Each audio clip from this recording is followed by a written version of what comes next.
morning, children. Today we are going to study second chapter, that is physical features of India. Children, do you know what are physical features? I think you might be knowing it. And India has lot of physical features.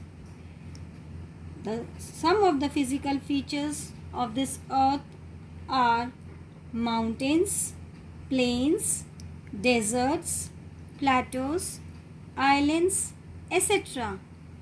Besides these, India also has vast deserts, large rivers, deltas, and extensive forest land. And children, formation of all these features is also related to the formation of rocks. The main physical features of India, or the major physiographic divisions of India, which we are going to study in this chapter, are as follows. First, the Himalayan mountains. Second, the northern plains. Third, the peninsular plateau. Fourth, the coastal plains. Fifth, the Indian desert. And sixth, the islands. So these we are going to study in this chapter.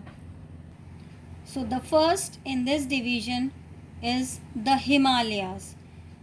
Children, can you see the map of India? Though it is the northern part only which is visible.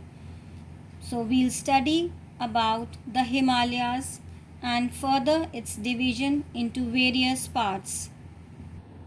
So now I am going to tell you about the Himalayan mountains. The Himalayas, geologically young and structurally fold mountains, stretch over the northern borders of India. Children, geologically means that it is the study about the earth's physical structure and substance. That is, here we will study everything about the Himalayas, and they are also known as fold mountains, and they stretch over the northern borders of India. The Himalayas represent the loftiest and one of the most rugged mountain barriers of the world. That is, they are the very tall mountains and the most uneven mountains. That is, they are somewhere they are high, somewhere they are low, and they act as the barriers, that is the obstruction of the world. These mountain ranges run in a west-east direction from the Indus towards the west to the Brahmaputra towards the eastern side. They form an arc which covers a distance of about 2,400 kilometers. Their width varies from 400 kilometer in Kashmir to 150 kilometer in Arunachal Pradesh. That is, their width from west to east side is near about 400 kilometers. Now I'll tell you the division of Himalayas. The Himalayas are further divided into three. First, Himadri or Inner Himalayas. Second, Himachal or Lesser Himalayas. And third, Shivaliks. So first we will study about Himadri or Inner Himalayas. The northernmost range is known as the Great or Inner Himalayas or the Himadri, and it is the most continuous range consisting of the loftiest peaks with an average height of 6,000 meters. That is, it is the most continuous range, means it is the chain of mountains, and all the loftiest, all the tallest peaks are here in this Inner Himalayas, and its height is near about 6,000 meters. And it contains all the prominent Himalayan peaks. Children, do you know which peak is there in this part? Yes, it is the Mount Everest. You all might be knowing it, and its average height is 8,848 meters above the sea level. And the core of this part of Himalayas is composed of granite. That is, the inner part of the Himalayas, the granite rock is found. It is perennially snowbound and a number of glaciers descend from this range. That is, perennially means it is forever covered with snow, and also the number of glaciers they descend, they come out from this range only. Now the second division of Himalayan mountains is Himachal or Lesser Himalayas. Below Himadri is the most rugged mountain system and is known as Himachal or Lesser Himalaya. The ranges are mainly composed of highly compressed and altered rocks. That is, this range is composed of compressed and all the different types of rocks. And the altitude varies between 3,700 and 4,500 meters, and the average width is of 50 kilometer. That is, the altitude in this range is between 3,700 and 4,005 meters, and the average width, that is from west to east, it's near about 50 kilometers.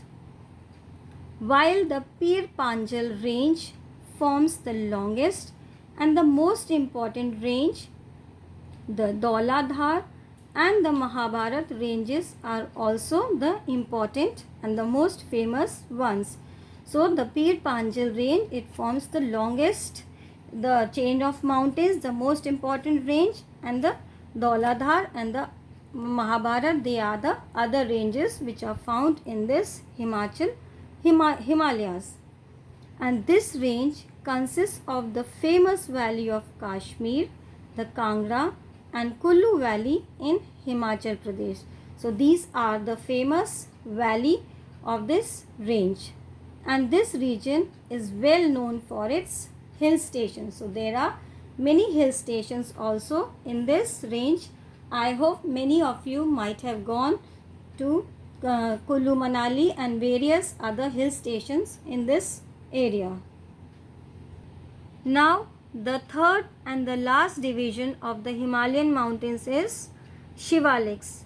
The outermost range of the Himalayas is called the Shivaliks.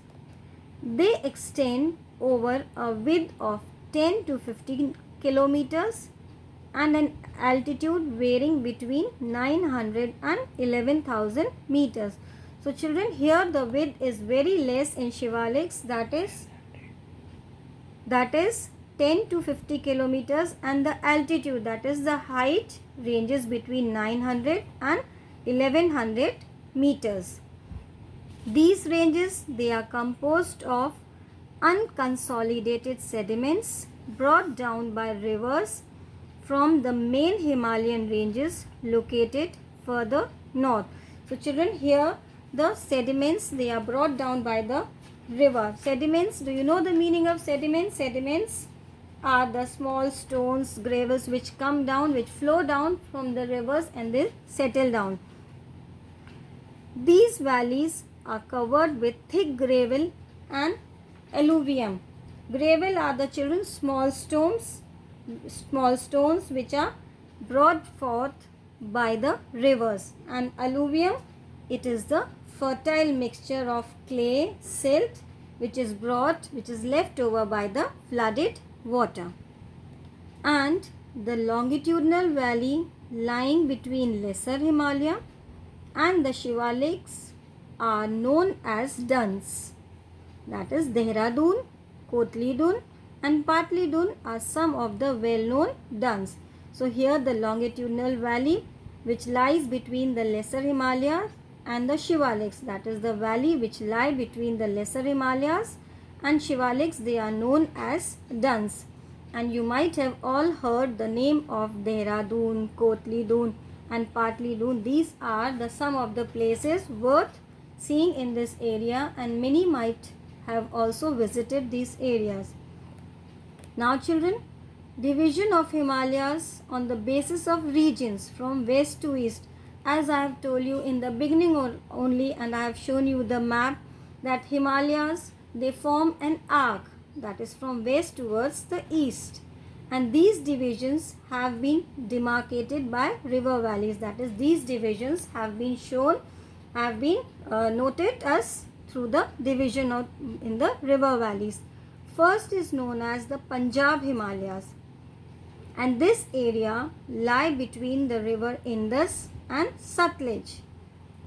Next is Kumaon Himalayas, and this region lies between Satluj and Kali rivers. Next is Nepal Himalayas. This lie between Kali and Tista rivers.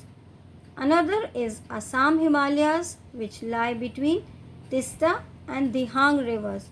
And the last is the Purvanchal Hills, which lies between northeastern extension of the Himalayas. So this is the division of the Himalayas on various basis. I hope you all might have understood it.